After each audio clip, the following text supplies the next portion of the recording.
We are waiting for more fruits of revolution in Cairo and all over the country.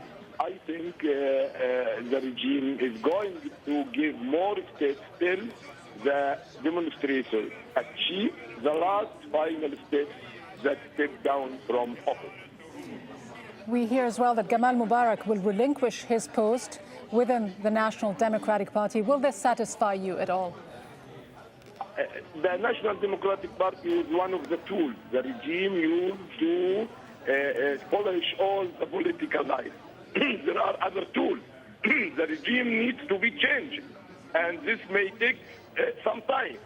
But this declares that the pressure from people has some fruit, and this can encourage people for more pressure, for more demonstration, for more stress to achieve a civil democratic regime for Egyptians to build our future. Some members of the opposition, we hear, have now entered into negotiations with the current government. Will you negotiate with the government under any circumstances as long as President Mubarak continues to be in power? We were invited, and we are discussing this matter now. And we have some demands to launch negotiations with Mr. Sulaiman. And we need more information from him to answer. But now, I think if you go to our statements in the last day, we have a statement every night at the end of the day and night to say what is going on, and this declare our situation. You say you have some demands. What are your key demands? Of course, our demand is the demands of the people. The whole population of Egypt are calling Mr. Mubarak to step down. The regime is making some tricks, and we want to step down of Mubarak to change the regime. But are you willing to negotiate with the government in the meantime in order to achieve your aims? Of course, this may take a long conversation and may need a dialogue. But now we are invited, we are discussing, our response will reach, and our demand is the demand of the people. We don't put any conditions, but we want to look if this dialogue can be fruitful, we will participate. If it is not fruitful, of course, we can take another situation. Are you asking precisely for President Mubarak to delegate his authorities to his vice president? This one solution, one alternative, one option.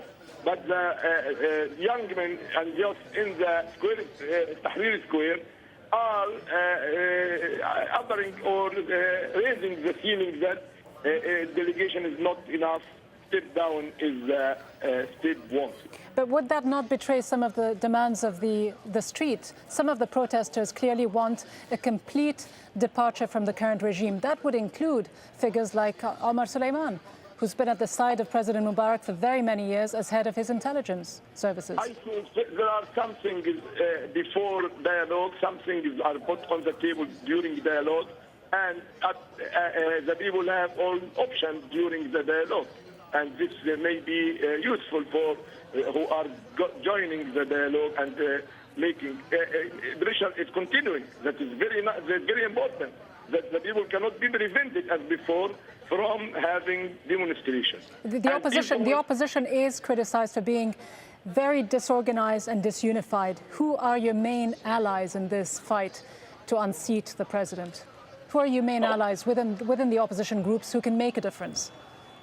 We have many links with all opposition groups. YOS and the National Assembly for Change and others. Many people who have alliance, of course, it's different in strength. But, of course, we need a national consensus.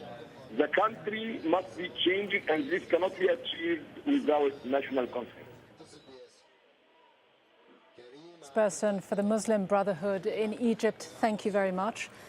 And let's get now to some of the latest developments that have taken place in Egypt within the last several hours. The leadership of the ruling National Democratic Party has resigned, including President Mubarak's son, Gamal.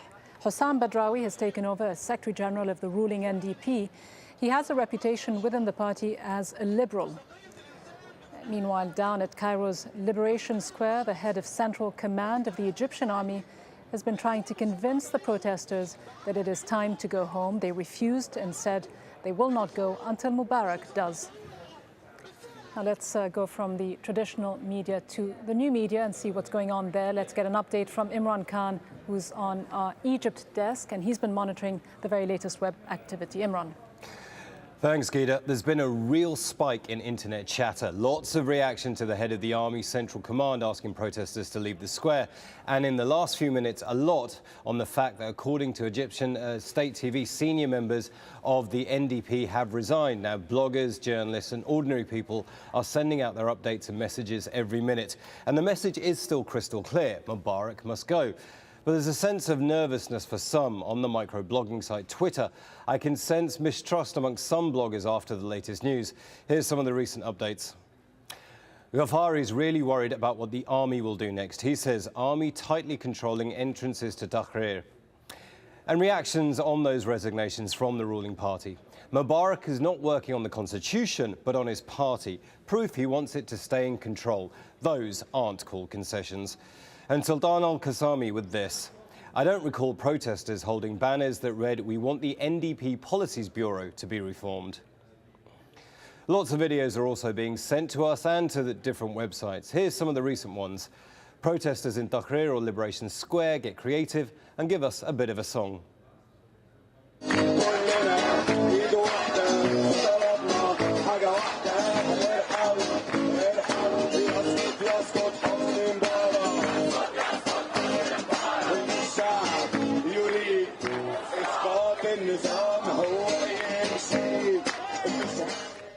And this footage from Alexandria, it was posted on Friday, and as you can see, a young child, now we think he's about 5 years old, is leading protesters. He's chanting, "Freedom is born. Mubarak, wake up, this is your last day. Revolution till victory." Safe to say, this little kid will remember this time for the rest of his life. And we've been getting a lot of images from Egypt on the Your Media site as well. Here's a selection of photos taken in Cairo on Friday. Here a woman holds a banner that reads, "What you didn't do in 30 years, you won't do in 3 months. Leave." And here a protester wearing an Egypt t-shirt in Tahrir Square, and a woman that holds a sign that looks like a car number plate. The Arabic letters of the number plate translate into leave in English. And we're encouraging you, our viewers, to send in more images and videos from Egypt. The address for Your Media is yourmedia.aljazeera.net. And of course, you can get the latest news and analysis on Egypt. You can visit our website. The address, as ever, www.aljazeera.net/English. You can also follow our live blog where you can watch the latest videos and updates throughout the day. That's it from us, but back to you, Gita. Thanks very much, Imran. Now, as you've been hearing, the leadership of Egypt's ruling National Democratic Party has reportedly resigned. So who is taking over the top NDP positions? Egyptian state television is saying the new Secretary General will be Hussam Badrawi. This man, he's described as a respected member of the ruling party. He's being portrayed by some as a liberal and a reformer. That harks back to his time as a former member of parliament when he was in charge of education reform.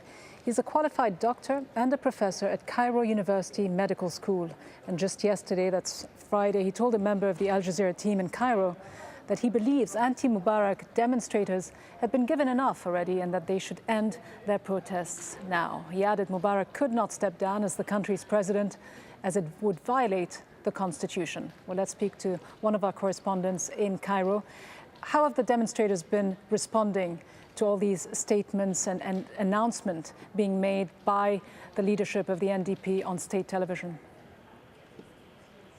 Certainly a lot of excitement here. At a certain point, there was the unconfirmed reports that even the president himself had resigned, but that turned to be unconfirmed reports. Still, they are very happy that these people have been ousted or resigned, depending on which point of view you're looking at.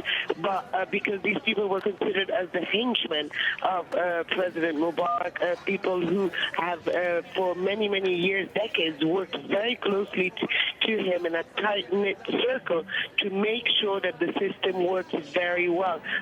Safad al-Sharif, during the violence here earlier this week, was actually accused, but that has never been proven, that he was behind organizing or mobilizing the pro-Mubarak supporters, and he was behind organizing also the thuggery that happened. And I have to underline that it's not been ever proved, but it's just to give you a feel of the reputation of these people, or people like him, among the Egyptians. Describe for us the scene, though, when the chief of the military central command paid a visit to the demonstrators in Tahrir Square just a couple of hours ago. What kind of reception did he get?